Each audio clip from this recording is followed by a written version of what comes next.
charge of it unto Timothy, and so on and so on. And Owen bewails the fact that not all pastors realize that the defending and maintaining of the full faith is their business. Sundry things are required here unto, he continues. 1, a clear, sound, comprehensive knowledge of the entire doctrine of the gospel. Men cannot preserve that for others of which they're ignorant themselves. Truth may be lost by weakness as well as by wickedness. Love of the truth, so learned and comprehended, is always required. Some are ready to part with truth at an easy rate, that is, casually, or to grow indifferent about it. 3, a conscientious care and fear of giving countenance or encouragement unto novel opinions, especially such as oppose any truth of whose power and efficacy experience hath been among believers. That also is required. Learning and ability of mind to discern and disprove the opposition of the adversaries is required. Solid confirmation of the most important truths of the gospel must regularly be engaged in. Diligent watch over the flocks against the craft of seducers from without, or the springing up of a bitter root of error among themselves is required also, and so forth. Well, this is Owen saying, let those who are called to be pastors make sure that they're qualified to maintain the truth in terms of which all their teaching is done. Fifthly, it belongs to their charge and office diligently to labor for the conversion of souls to God. And that must be an intentional purpose throughout their ministry of the Word. The first object of the preaching of the gospel, says John Owen, is the world, or the men of it, for their conversion. And it is so in the preaching of all them unto whom that work is committed by Christ, because the work of the apostles and evangelists, as he commanded them, had this order in it. First, they were to make disciples of men by the preaching of the word unto conversion. This was their principal work. And then the second part of their work was to teach them that were converted to do and observe all that Christ did command them. Never let it be said that the Puritans had no interest in evangelism. They did it institutionally by regular preaching in their own congregation, rather than spasmodically by having specially organized crusades or campaigns or whatever. But they did it on a regular basis and saw it as their first task in preaching to do it. Well, Owen goes on with that theme. I need not follow it further. And then, sixth, it belongs to them on account of their pastoral office to be ready, willing, and able to comfort, relieve, and refresh those that are tempted, tossed, wearied with fears and groans of disconsolation in times of trial and desertion.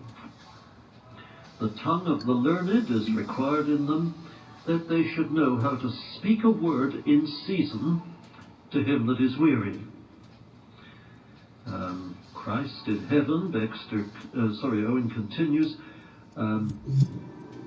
is touched with a sense of our infirmities and knows how to succor them that are tempted. So says the Epistle to the Hebrews. And his ministers, who pastor under him as the chief pastor, must similarly be qualified to support, sustain, relieve, and refresh those who are in soul trouble of any sort. Owen goes to town a bit about the different forms in which hanging drywall, right on. conflict, depression, distress, discouragement may appear. Well, I don't think I need read all that to you, but that's what he's talking about. And he says, in developing his point, to deal with this side of the ministry, one must be able first rightly to understand the various cases that will occur of this kind. In other words, one must be able to diagnose the trouble. Second, a man must be ready and willing to attend to the especial cases, that means the particular cases that may be brought to them, and not look on them as unnecessary diversions. What's he talking about? Well, he's talking about the pastors who are so sure that preaching the word is their prime business, as indeed it is, that they shrink from the sort of counseling contact with individuals that Owen has in view now. Says Owen, it has to be both. It cannot be one at the expense of the other. And then the pastor, fulfilling his role as, Owen doesn't say a spiritual physician, but that's what many Puritans before him had called this side of the ministry. The pastor, as a spiritual physician, must be able to bear patiently and tenderly with the weakness, ignorance, dullness, slowness to believe, and maybe impertinences in them that are thus tempted. Impertinences is a rather shrewd touch. Folk in trouble go off at tangents, and it's often difficult to keep them focused on what really is the heart of their difficulty. Owen clearly has found that, and frankly, so have I. And then, seventh requirement is that the pastor must practice a compassionate suffering with all the members of the church in all their trials and troubles, whether internal or external. Nor is there anything, adds Owen, that renders them more like unto Jesus Christ, whom to represent unto the church is their principal duty. And then he mentions quickly care of the poor, visitation of the sick, care of the rule of the church, that is, the internal order of the congregation, maintaining, or leading the congregation in maintaining communion among all the churches of the same faith and profession in any nation, and practicing Christ-likeness in, this is item 11, the last in the list, a humble hope.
think I broke it.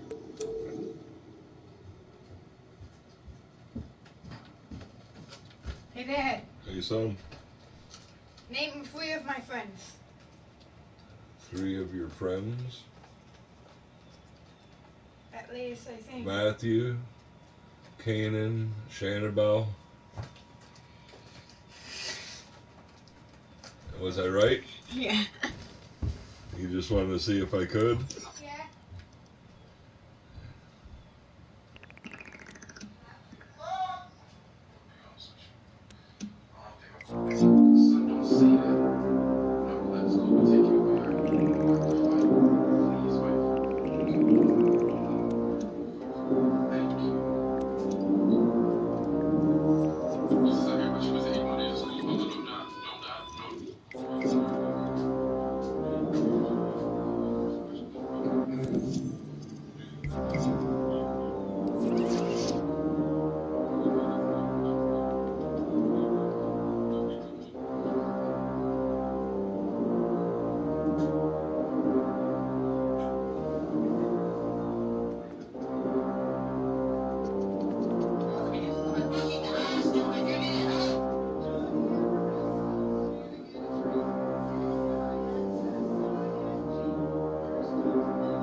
It's getting pretty cluttered. Hello, why did you hang up? Why did you hang up on me?